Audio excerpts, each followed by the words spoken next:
Hey guys, welcome to another episode of Second Guessing with Stressan. I'm your host, Garrett Williams, aka Texans commenter. And today we have a special guest, Abdul Memon, which is pronounced like lemon. He told me prior to the interview, but he is with the United Football League and he is here to tell us about their season coming up. Abdul, how you doing today, man? I'm good. How about yourself, Garrett?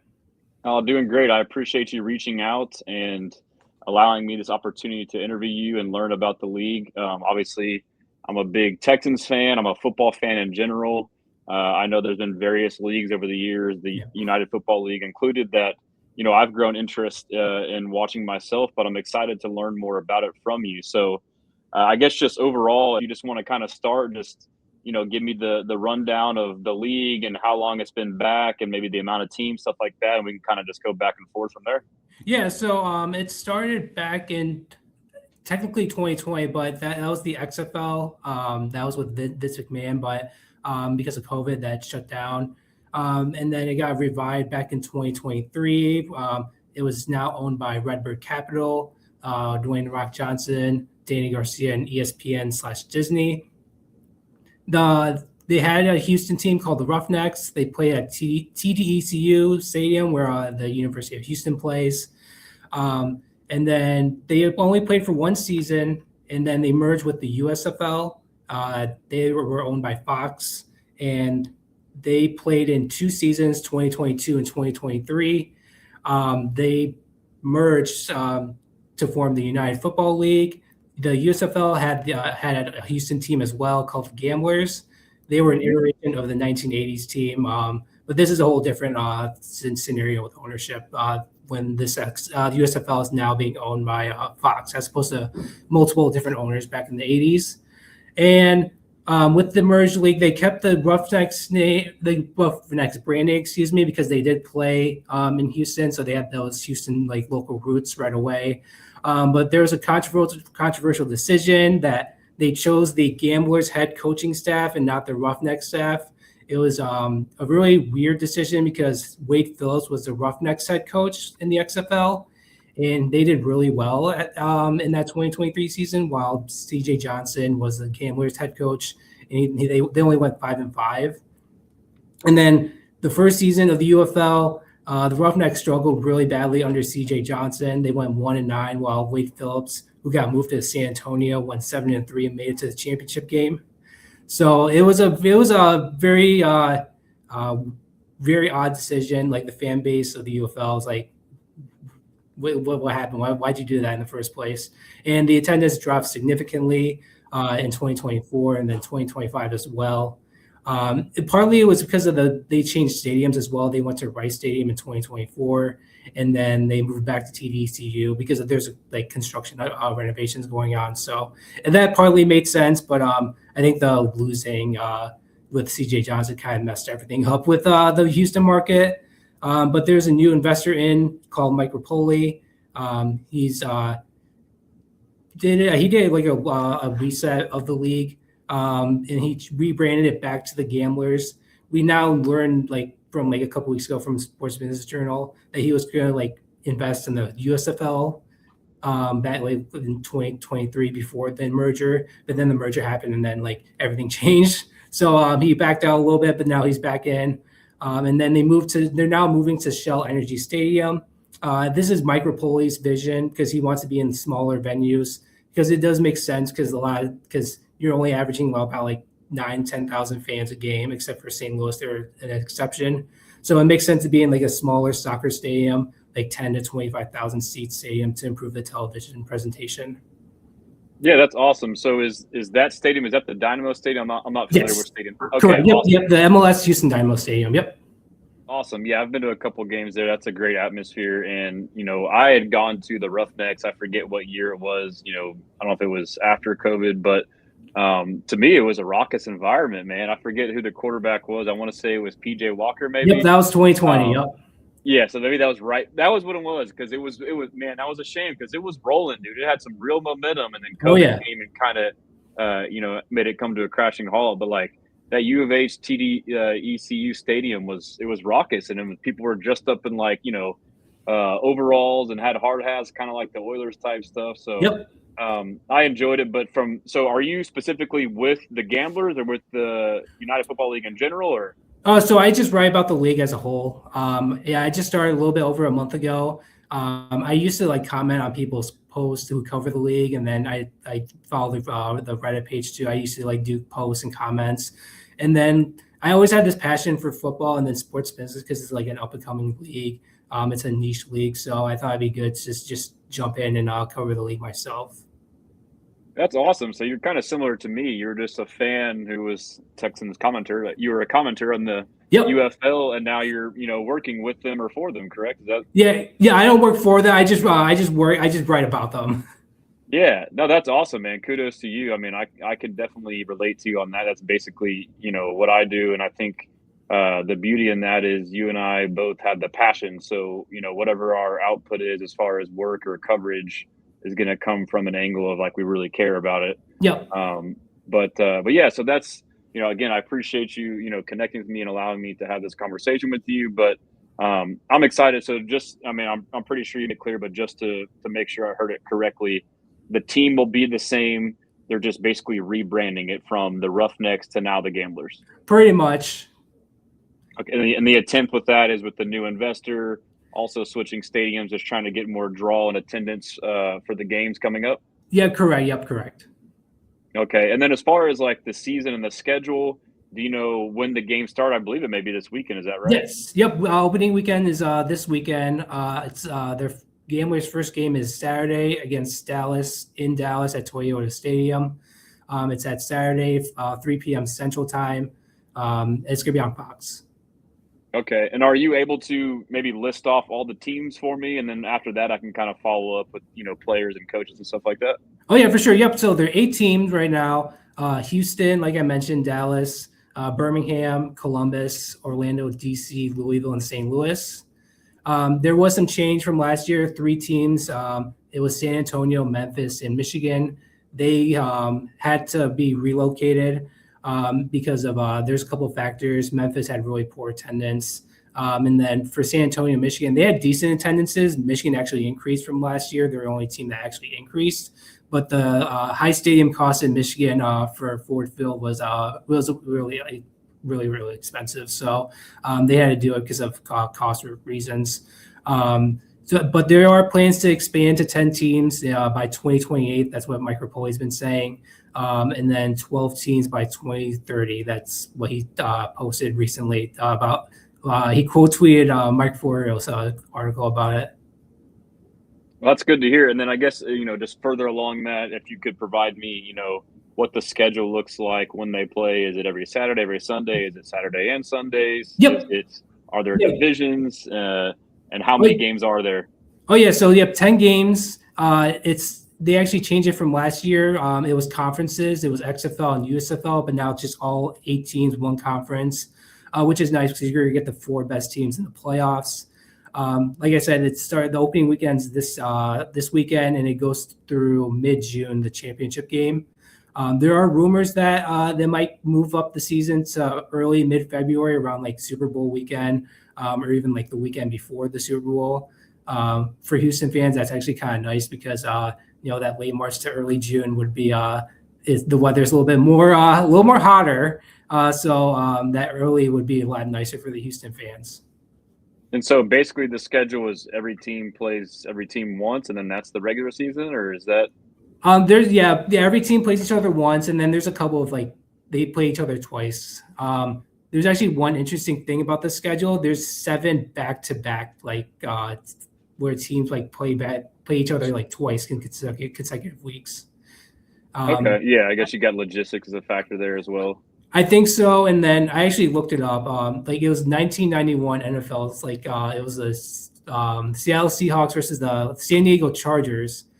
They play each other back to back, but there's a bye week in between, so that it doesn't really count. But that's the last time I had to look it up and find schedules and all that stuff. And that was the last time I found a team that played back to backs, excluding the last week of the season and the playoffs. Yeah, well, I mean, that'll be interesting, though, too, from the dynamic in football. It's rare, like you said, to play a team back-to-back and then, getting to see tendencies and stuff like that. But right. as far as like, so the schedule, and then it sounds like playoffs, half the teams make it. So it's basically like semifinals and finals. Yep. Do we know the locations? I would assume the first round is probably home. And is there a neutral site for the championship? Yep. Yeah. So for the playoff round, yeah, it's going to be home site for the best teams. And then championship, we don't know yet. Rumor is that it's going to be in DC. That's the latest that we've heard. Okay. And then if there are any, on some of these teams, like some marquee head coaches names, if you want to list them all, or, if you just want to touch on the ones that seem most intriguing for fans.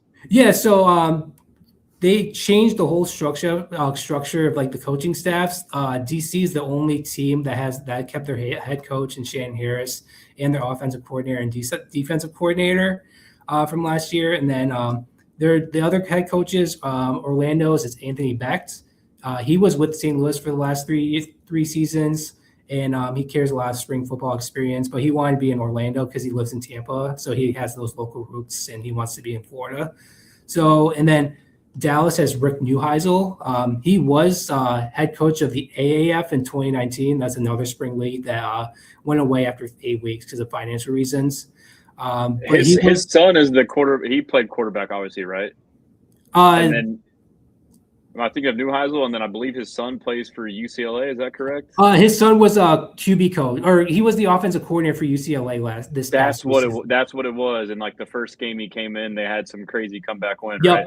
Correct. Yeah. And he was an analyst talking about his son. I remember hearing that. Yeah. Yep. Mm-hmm.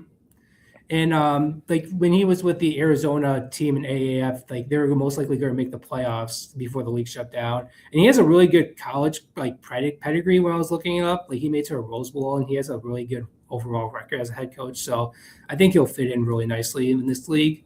The Houston head coach is Kevin Sumlin. Let's go. Former. Yep. Say again. I said, let's go. Yep. Yeah. Former head coach of A&M and University of Houston. He was the head coach of the Gamblers back in the 2022 USFL season. They were 3-7, but there's a really fun stat. Like if you just take the first half result, they went 9-1. So like if he just learned how to close the games, then they would have been in the championship game probably, or at least in the playoff, like definitely in the playoffs. And then there's 4 new coaches that have no experience at all. One's Ricky Prohl for St. Louis. The Birmingham coach is AJ McCarron. Columbus coach is AJ McCarron, former Alabama quarterback and NFL quarterback. Correct. And yeah, he was a quarterback for St. Louis in 2023, 2024 UFL, excuse me. And then, like I said, Columbus was Ted Ginn, and then Louisville was Chris Redman. Ted Ginn Jr. is the head coach? Yep, correct. Yep. His dad has high school coaching experience in the state of Ohio, but for all of these 4 coaches, this was more of a try to get local ties to the community, try to get like a bigger boost of marketing so people come out and check out the league.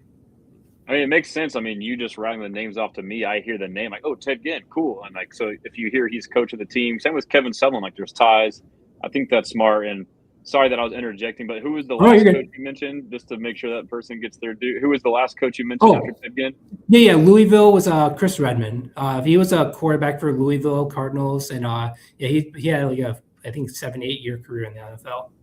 Yeah, that definitely rings a bell. So I guess from there, if there's any, key marquee names as far as players go that, people would be excited to watch.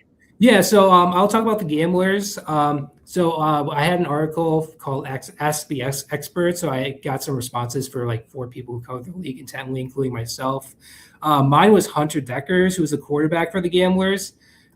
He spent the whole 2025 NFL season on the Saints practice squad, but had no preseason stats. So there's no film of him actually playing in the NFL. The last time he threw a pass was Iowa Western Community College in 2024. He was at Iowa State the year prior, but he got in trouble for sports betting. Now he's on the Gamblers, which is pretty funny. It's a chef's kiss, honestly. I feel like that was done on purpose. If it was, it's great. And then he also actually appeared on the Saints active roster for the final 2025 regular season games, which means he could have gotten a futures deal. So we're trying, like, I always wonder if he didn't get one from the Saints, or if Kellen Moore, the Saints head coach, encouraged him to play in the UFL, because he does need some film, like that's that's what this league's all about, is getting good film and make sure you develop in this league as opposed to like doing practices in the off season. But we just learned that he's not going to be the starter right away. On Saturday, it's going to be Nolan Henderson. He was with Houston the past 2 seasons. James Larson, who covers the league really well, he said that Deckers will get some snaps, so we'll see how both perform. But Nolan, he does have familiarity with the offensive coordinator, Eric Price, who was with Houston last year. And he's had a couple of starts over the past 2 seasons. The stats weren't great, but he still has a lot of promise. He moves around the pocket really well. So I'm looking forward to seeing how he does this season. And then is Eric Price, is that Mike Price's son from UTEP back in the day? I do not know. Yeah.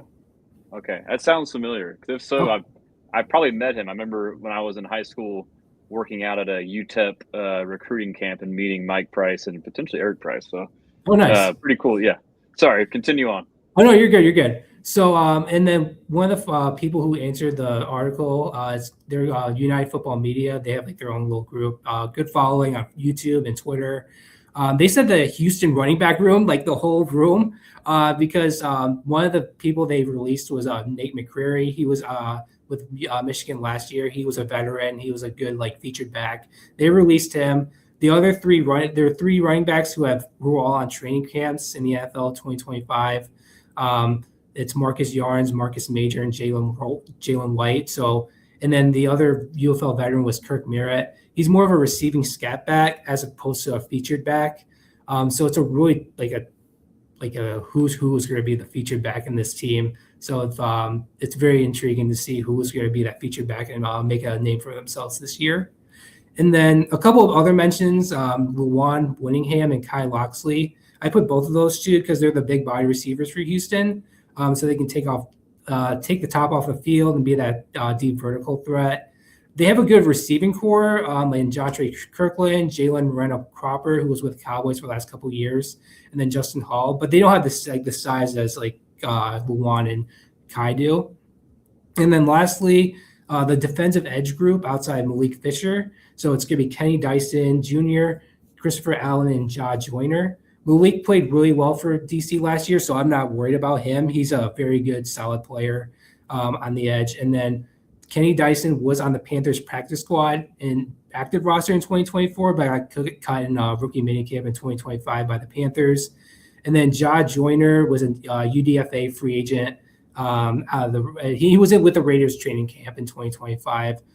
So there's a lot of question marks. And then I forgot to mention Christopher Allen. He didn't have a great year. He came back. He was with Houston last year and didn't have a great year according to Pro Football Focus. So there's a lot of question marks outside Malik Fisher. If one of those 3 could be like that Batman the Robin to Malik Fisher, who's the Batman of that edge group, because I really like the interior defensive line. This could be a really elite group and be the best in the league, in my opinion. Awesome. And then as far as like practice and stuff like that, do you know how long they've been practicing and like how prepared they will be? Like, will it be a slow start or? Yeah. So training camp was, I believe, 5 weeks. I know last year was 4. So yeah, I think it was, because they had an extra week. So 5. It usually starts off slow in spring football. That's just how it goes. Cause like, there's always different coordinators and that come in and out. And it's like the NFL. You just need more. You just need like game reps to just like figure out in the first like 3 or 4 weeks. So yeah, it tends to be low scoring, but there are new rules with the league. So there's the 4.60 yard field goal rule. They actually changed the inbounds for the catch. It used to be 2 feet. Now it's 1 foot. So it'll hopefully give them more first downs and then more scoring opportunities for the offenses. And then another rule is no punting inside that opponent's 50-yard line. So if you're at like a 48-yard line, you gotta go for it. You can't punt it. Sign me up for that. That's awesome. Oh yeah, for sure. And then the point after touchdown options, it used to be 1 point from the 2-yard line, 2 points from the 5, and 3 from the 10. Now it's going to be 1 point from like the 33-yard line, like the NFL does. And then 2 points is the ball on the 2-yard line, and then 3 points is ball on the 8-yard line. So if you're down by 9 points, it's still one possession game. So a lot more high scoring incentive. Like there's more opportunities for high scoring games. I think there's going to be a lot of high scoring games as the season goes on because I feel like the quarterback talent is a little bit better this year as opposed to last year. So yeah, it should be good.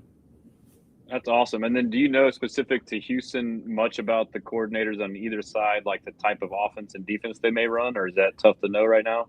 Not much right now. I know Eric Price played more of a shotgun type of offense, more spread heavy.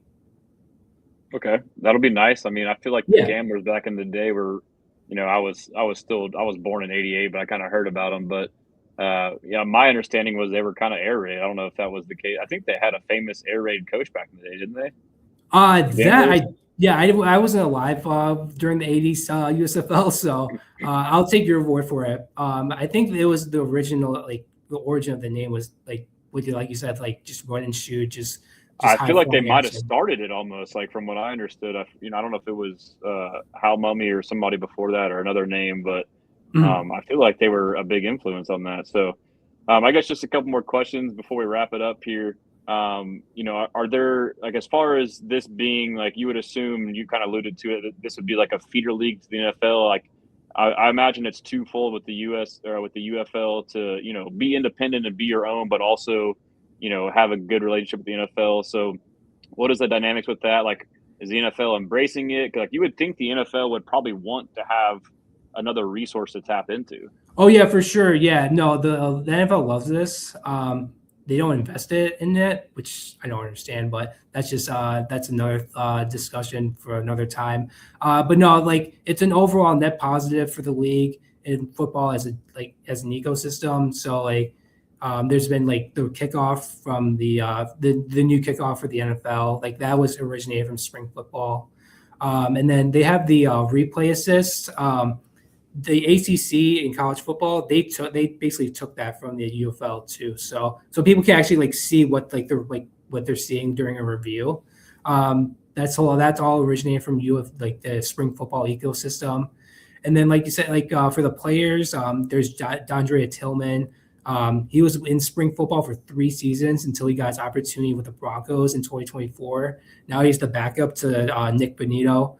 He's making impact plays. He made some impact plays last season, which is awesome to see. Another person was Jalen Redmond. He was an early cut in August of 2023 for the Panthers. But so he was an early cut, and then he went to the UFL, played really well. The Vikings saw it. They've signed him, and then he performed really well ever since. And now he was a starter last year. He even got like a $1.1 million bonus for like player-based bonus Wow. from the NFL. So it was really awesome to see. And then last season, the Lions, during the training camp, they brought in 8 guys from the UFL. And like Dan Campbell, like he praises the league. Like he says like these guys have film. The guys are fresh. Like they're not like sitting on their couches and doing nothing. They're actually playing the game. They got like they're doing all the like the cuts and all that stuff during like actual gameplay, and they appreciate that and they want to like bring you guys in. And they actually had 2 guys, Jacob Sailors, he was their kickoff returner, and then Nick Whiteside. He was more of the practice squad guy, but in one game against the Broncos, he made like a couple of big plays that changed the course of the game, which was awesome to see. Man, that's awesome to hear. I mean, obviously, it benefits the NFL teams. Like you mentioned, Dan Campbell, like having players to look at and having film to evaluate. But Yep. it also helps, like, I mean, like making the NFL is like dang near impossible, even if you're on practice squad, really. Right. And it takes, you need things to go your way. Like, obviously, you got to be, a top tier athlete. But I think that's great for those people, like you mentioned, like getting paid $1 million signing bonus, like. It allows people to kind of, continue to have a chance to live out their dreams. And then worst case, you still played the sport that you love. But best case is, hey, you could get picked up by a team. So to Right. me, that really resonates. That's awesome. That's awesome to hear. Yeah, no, for sure. Like, it's just great as a league as a whole. And like another person was Damon Arnett. Like he was with Houston Texans. last. Yep, and then he came to the Texans this year. Now he's back with the Gamblers this year. So, Oh, he is. Okay. yep, yeah, yep. And he has an amazing story too. Like, and a lot of people might not have heard about his comeback story, Yeah, myself probably included, if he didn't have the UFL to allow correct. him to be signed by the Texans. Now I'm like, okay, he's on the Texans. Now let me learn about him. And you're like, okay, this guy's been given a second chance. Like he's trying to correct his life. So, yeah, that's awesome. And I think it was cool too. You pointed out like not only just the players, but that's where it may be frustrating for fans or people in the UFL, like why the NFL doesn't invest in it. It sounds like they're using them in a sense to test out things that they might want to do without like at the very least that alone is valuable. Like rather than them go through and test stuff and deal with all the negative feedback and potentially rocking the boat, they can use y'all as the guinea pig Yep. to do these things. And like that's got to be a valuable resource, especially with the way you've seen the NFL in the recent years. They're making changes every year. Like I know they got the owners meeting coming up. Like they're looking at different, which is cool as a fan. It keeps it fresh and exciting. I know for me, like personally, initially on some of the rules, like the kickoff, I was like really against it. But then once I saw it, like now I don't even notice it, you know? So, Mhm. yeah, And that's an interesting aspect there. it's a lot safer too. Like I know, like the original kickoff, like you see sometimes, like it's rare, but you get those injuries that like that they have to like car them off the field, and like it's just like this is a lot safer option. So it's been an overall net benefit, and we're getting more returns too, as opposed to what we got in the past, where they just boot it outside basically, and you got to start from the 20. Yeah, that's all. Yeah, they got to find that happy medium. I know they first implemented, everyone said, screw it, we'll just kick it out. Now they're trying to find that balance of tweaking things. So, It's a and and like you mentioned about the game, like it's good to have a minor league, honestly. Like look at baseball, like you see like with like the ABS and like the pitch clock, like now baseball is like getting so much popular because like of those reasons, and it started in minor leagues. So that's how you like yeah, that's how you get like things going. That's how you get improve your league. 1,000%. And like, and those two things were like, I was the same way with the pitch clock. I was like, oh, this is ridiculous. You're ruining this sport. It's been like this forever. And then Mhm. like a weekend, I was like, this is the best thing ever. You know, Right. the only downside was going to the game and not being able to drink alcohol as long. But then I think they Yeah. adapted and adjusted, you know, the inning rule to being later, so everybody Right. can adapt to it. But yeah, this has been awesome, Abdul. I appreciate the time. Is there anything else we might have missed, like players, coaches, names, or rules, whatever it may be, or? Yeah. So I'll just mention one thing, like for like pricing for these UFL games, they're really cheap compared to NFL games. Like I live 2.5 hours from Detroit, and like Lions games for like the cheapest seats $200. Like how much is it for a Texans game? Like the cheapest ticket? Yeah, it's probably pretty similar. I mean, maybe $100 for nosebleeds, but I Yeah. mean, a decent seat, you're spending 200 plus for sure. Yep. So like UFL tickets, most are between $20 to $50. And like you're in a soccer field, so like it's not like you're like all the way up in like the nosebleeds. You'll have a really good like a eye level of the field, and you'll be really close to the action. And that for that kind of price, it's really nice. And right now they're doing a sale for like all the opening games for all the teams, so it's 33% off. So you gave them a better deal. It ends this Thursday. So if any Houston fans that are in the area, try and get those get that deal if you want to go right away. And their home openers April 5th, Sunday at 5 p.m. Central Time. Okay, And awesome. Ludacris is performing at halftime as well. You should have let off with that, man. Yeah, That's what I grew up on right there, Luda. Yeah, so I'm definitely going to try and check out a game. Hopefully that one, if not later in the year. But yeah, for sure. so real quick before we go, are you a Lions fan? Yeah, I am. Yep. Give me your thoughts on David Montgomery. I really like him. I was surprised about the trade. I actually kind of liked it because he's getting like close to 30. And if you're getting like a fourth round pick, so I kind of understand it. But no, he's been a great running back. I was surprised he wasn't utilized as much last year as opposed to 2 years ago. But no, he's a really good running back. You guys will really like him for sure. Yeah, I was excited. I mean, to me, like the type of offense we run, like between the tackles, like heavy, you know, physical running, he fits that Oh yeah. mold perfectly. And then I guess like any insight on him as far as like uh, character and like leader, because those are things that we need on the offense too, is someone to kind of bring that fire on that side of the ball. Oh yeah, he'll bring it. Yeah, he was. I felt like he was a really good leader for the team. So I think they'll miss it. That kind of leadership and that like kind of bruising mentality that he had. Okay, awesome. That's great to hear for Texans fans. So, Abdul, it's been great. Obviously, at the bottom, I should have mentioned, but your Twitter handle is Abdul Memon. Yeah. Foot. Is there anywhere else to find you or find your work? Yeah. Like you said, Abdul Memon Foot on Twitter, and then Abdul Memon Football is a Substack. So if you like to subscribe, all you need is just an email for that. Okay, awesome. Well, maybe we'll hear from you later on, but I appreciate you again for taking the time. We're excited to watch the league this year. Oh yeah, for sure. No, thank you for having me on. This is great. Yep, no problem.